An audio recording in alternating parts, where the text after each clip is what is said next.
ചോദിക്കാമെന്ന് ഞാൻ ഗൂഗിളിൽ സെർച്ച് ചെയ്തിട്ടുണ്ട്. പ്രിയപ്പെട്ട സുഹൃത്തുക്കളെ, എനിക്ക് ബിസിനസ് വരുന്ന 2 കുഞ്ഞുങ്ങളാണ് ഉണ്ടായിരുന്നത്. എന്റെ കുഞ്ഞുങ്ങൾക്ക് ഒരു ബർത്ത്ഡേ കേക്ക് ഞാൻ വാങ്ങിച്ചിട്ടില്ല. ആ കാലത്ത് ഒരു നല്ല വസ്ത്രം വാങ്ങിച്ചു കൊടുക്കാൻ കഴിഞ്ഞിട്ടില്ല. ഒരു നല്ല കളിപ്പാട്ടം വാങ്ങിച്ചു കൊടുക്കാൻ കഴിഞ്ഞിട്ടില്ല. എന്റെ കുടുംബത്തിലുള്ള പലരും പല വിശേഷാവസരങ്ങൾക്കും പോകുമ്പോൾ, കല്യാണത്തിനായിട്ടൊക്കെ പോകുമ്പോൾ മുറ്റത്തുനിന്ന് കളിക്കുന്ന കുഞ്ഞുങ്ങൾ ഓടി വന്ന് എന്റെ അടുത്ത് വന്ന് ചോദിക്കാറുണ്ട്, അച്ഛാ എല്ലാവരും കല്യാണത്തിന് പോകുന്നില്ല, അച്ഛാ നമ്മൾ എന്താ കല്യാണത്തിന് പോകാത്തതെന്ന് ചോദിക്കാറുണ്ട്. അങ്ങനെ ചോദിച്ചാൽ നിരവധി അവസരങ്ങൾ ഉണ്ടായിട്ടുണ്ട്.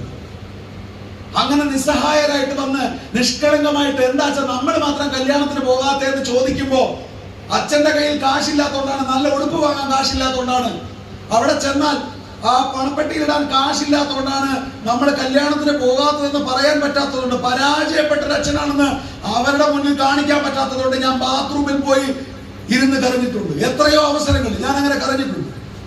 എന്റെ കുഞ്ഞുങ്ങൾക്ക് നല്ല കളിപ്പാട്ടം കിട്ടാനായിട്ട്